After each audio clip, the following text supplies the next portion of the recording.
Assalamualaikum warahmatullahi wabarakatuh. Kali ini kami akan membahas tentang siklus akuntansi perusahaan dagang. Kami dari kelompok pajak yang beranggotakan Christian Perry, Remy, dan Teddy Pranata. Yang pertama di sini ada peta konsep, di mana dari peta konsep ini ada perusahaan dagang yang membahas tentang karakteristik perusahaan dagang, transaksi perusahaan dagang, akun-akun perusahaan dagang, tahap pencatatan, tahap pengiktisaran, dan yang terakhir tahap pelaporan. Baiklah, yang pertama tentang karakteristik perusahaan dagang. Memiliki aktivitas utama berupa membeli, menjual, menyimpan di gudang penyimpanan, dan kembali menjual. Selanjutnya, tidak melakukan proses produksi barang. Perhitungan total keuntungan berpatokan dengan total hasil penjualan dikurangi biaya pembelian dan biaya operasional. Perusahaan tidak melakukan proses produksi terhadap barang-barang yang dijual. Barang yang dijual langsung dijual tanpa melalui proses pengelolaan atau perubahan sedikit pun. Dan yang terakhir, kegiatan akuntansi berlandaskan dengan akun persediaan barang, yaitu perhitungan harga pokok penjualan dan laporan laba rugi memakai bentuk single step dan multiple step. Yang selanjutnya, siklus akuntansi perusahaan dagang. Yang pertama, mencatat transaksi di jurnal umum. Mencatat semua transaksi di jurnal umum adalah langkah pertama dalam siklus akuntansi dan digunakan untuk mencatat semua transaksi bisnis dan peristiwa dalam sistem akuntansi. Ketika peristiwa bisnis terjadi sepanjang periode akuntansi, entry jurnal dicatat dalam jurnal umum untuk menunjukkan bagaimana peristiwa tersebut berubah dalam persamaan akuntansi.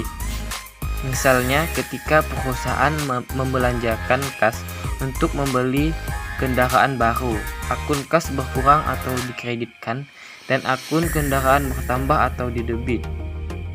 Yang kedua, mencatat di buku besar pembantu. Setelah entry jurnal dibuat dalam jurnal umum, selanjutnya entry ini harus diposting dan ditransfer ke akun buku besar. Tujuan perjurnalan adalah untuk mencatat perubahan dalam persamaan akuntansi yang disebabkan oleh peristiwa bisnis. Akun buku besar mengategorikan perubahan atau debit dan kredit ini ke dalam akun tertentu, sehingga manajemen dapat memiliki informasi yang berguna untuk tujuan pengakarangan dan kinerja. Yang ketiga, membuat neraca saldo sebelum disesuaikan. Neraca saldo yang belum disesuaikan adalah daftar semua akun bisnis yang akan muncul di laporan keuangan sebelum entry jurnal penyesuaian akhir tahun dibuat. Setelah membuat entry jurnal diposting ke akun buku besar, saldo percobaan yang belum disesuaikan dapat disiapkan. Posting akun ke neraca saldo yang belum disesuaikan cukup sederhana. Pada dasarnya masing-masing saldo akun ditransfer dari akun buku besar ke neraca saldo. Semua akun dengan saldo debit terdaftar di kolom kiri dan semua akun dengan saldo kredit terdaftar di kolom kanan. Yang keempat, jurnal penyesuaian. Jurnal penyesuaian adalah entry jurnal yang dibuat pada akhir periode untuk mengoreksi akun sebelum laporan keuangan disusun. Entry penyesuaian paling sering digunakan sesuai dengan prinsip pencocokan untuk mencocokkan pendapatan dan pengeluaran pada periode terjadinya. Khusus penjelasan jurnal penyesuaian perusahaan dagang, Anda bisa membaca lebih lanjut. Ada 3 jenis entry jurnal penyesuaian sebagai berikut. Yang pertama, pembayaran di muka, aktual, pengeluaran non tunai. Masing-masing dari entry di atas menyesuaikan pendapatan atau pengeluaran agar sesuai dengan penggunaan periode saat ini. Yang kelima, neraca saldo setelah disesuaikan. Neraca saldo setelah penyesuaian adalah daftar semua akun perusahaan yang akan muncul pada laporan keuangan setelah jurnal penyesuaian akhir tahun dibuat. Mempersiapkan neraca saldo setelah penyesuaian adalah langkah kelima dalam siklus akuntansi perusahaan dagang dan merupakan langkah terakhir sebelum laporan keuangan dapat diproduksi. Ada dua cara utama untuk menyiapkan neraca saldo yang disesuaikan. Anda dapat memposting akun ke saldo setelah penyesuaian menggunakan metode yang sama yang digunakan dalam membuat saldo percobaan yang tidak disesuaikan. Yang keenam, membuat laporan keuangan. Menyiapkan laporan keuangan umum termasuk neraca, laporan laba rugi, laporan laba ditahan, dan laporan arus kas adalah hal yang paling penting dalam siklus akuntansi karena merupakan tujuan dari akuntansi keuangan. Dengan kata lain, konsep pelaporan keuangan dan proses siklus akuntansi difokuskan pada penyediaan informasi yang berguna bagi pengguna eksternal dalam bentuk laporan keuangan. Ketujuh, membuat lembah kerja akuntansi. Lembah kerja akuntansi adalah alat yang digunakan untuk membantu akuntan menyelesaikan siklus akuntansi dan menyiapkan laporan akhir tahun seperti neraca saldo yang belum disesuaikan, jurnal penyesuaian, neraca saldo setelah penyesuaian, dan laporan keuangan. Dengan kata lain, lembah kerja akuntansi pada dasarnya adalah lembah kerja yang menunjukkan semua langkah utama dalam siklus akuntansi secara berdampingan. Setiap langkah pencantuman debit dan kreditnya dengan total yang dihitung di bagian bawah. Yang kedelapan, membuat jurnal penutup dalam siklus akuntansi perusahaan dagang. Jurnal penutup adalah entry yang dibuat pada akhir periode akuntansi untuk menghapus semua akun sementara dan mentransfer saldo mereka ke akun permanen. Ini bisa disebut dengan menutup buku yang juga terjadi pada perusahaan dagang. Akun sementara adalah akun laporan laba rugi yang digunakan untuk melacak aktivitas akuntansi selama periode akuntansi. Misalnya, akun pendapatan mencatat jumlah pendapatan yang diperoleh selama periode akuntansi, bukan selama masa pakai perusahaan. Akun permanen adalah akun neraca yang melacak aktivitas yang bertahan lebih lama dari periode akuntansi. Misalnya, akun kendaraan adalah akun aset tetap yang dicatat pada akun saldo. Dan yang selanjutnya ada akun-akun perusahaan dagang. Yang pertama, akun persediaan barang, akun pembelian, akun retur pembelian dan pengurangan harga, akun potongan pembelian, akun beban angkut pembelian, akun penjualan, akun retur penjualan dan pengurangan harga, akun potongan penjualan. Selanjutnya ada contoh transaksi perusahaan dagang. Di sini kita bisa lihat ada beberapa transaksi pada toko rezeki selama periode 31 Desember 2015.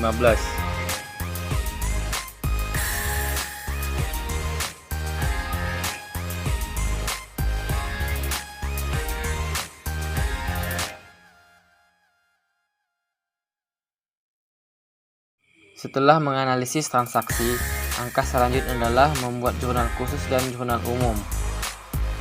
Jurnal khusus ada 4. Yang pertama, jurnal penjualan, jurnal pembelian, jurnal penerimaan kas, jurnal pengeluaran kas. Yang pertama di sini ada jurnal penjualan perusahaan dagang. Selanjutnya jurnal pembelian perusahaan dagang. Bisa kita lihat bersama-sama penjurnalannya. Untuk selanjutnya ada jurnal penerimaan kas. Dan selanjutnya ada jurnal pengeluaran kas dan jurnal umum. Jurnal umum adalah akun-akun yang tidak termasuk ke dalam jurnal khusus.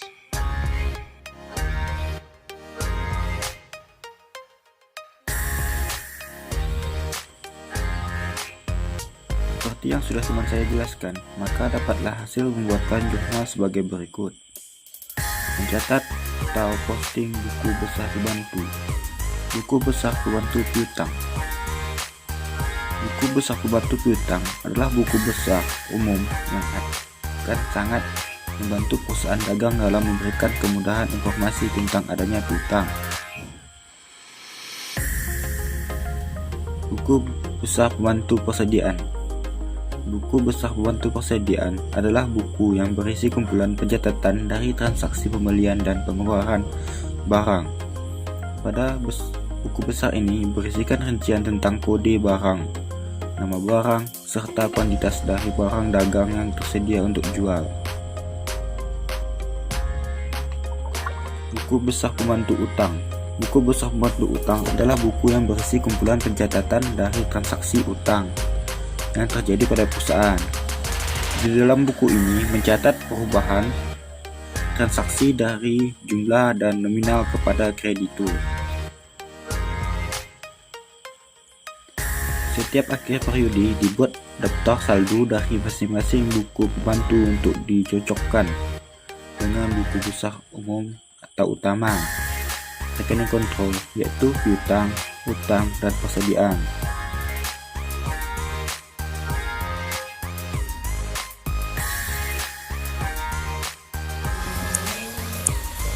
Pembukuan posting ke buku besar umum.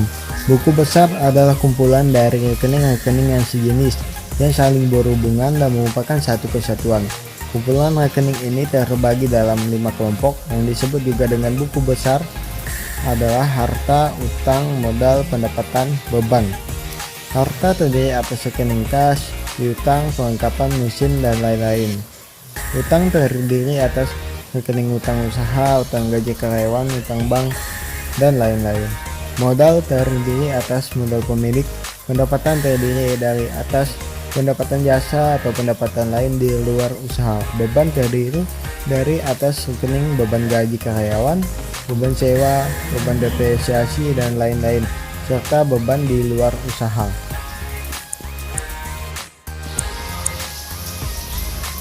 Pemindah bukuan ke buku besar umum yang kita dapat dari jurnal umum, kita kelompokkan menjadi akun-akun di bawah ini. Terdapat akun kas, piutang, persediaan barang dagangan, perlengkapan, tanah, gedung, akumulasi penyesuaian gedung, peralatan, akumulasi penyesuaian peralatan, utang usaha, utang bank, modal andika, penjualan, contoh penjualan, potongan tunai penjualan, pembelian, listrik dan telepon, bagian toko, beban sewa kendaraan, macam-macam beban toko, beban gaji karyawan toko, beban gaji karyawan kantor.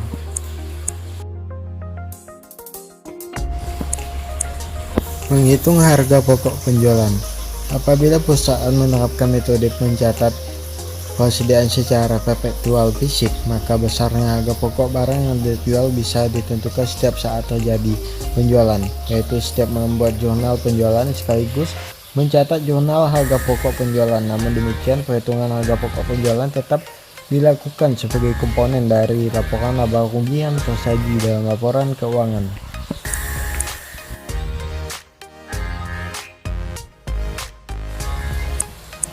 Neraca saldo toko rezeki 31 Desember 2012 didapat dari hasil dari buku besar tadi. Selanjutnya, penyusutan jurnal penyesuaian toko rezeki 31 Desember 2015. Yang pertama, penyusutan aktiva tetap sebesar 5% setiap tahun. Beban untuk bulan Desember belum diperhitungkan. Beban penyusutannya dibebankan untuk bagian toko sebesar 60% dan bagian kantor 40%. 2. Perlengkapan yang masih tersisa sebesar 760.000. Pemakaian perlengkapan digunakan untuk bagian toko 75% dan bagian kantor 25%. 3. Bunga pinjaman di bank yang masih harus dibayar 75.000. 4. Persediaan bahan dagangan akhir periode senilai 2.886.000 dapat dilihat di jurnal penyesuaiannya.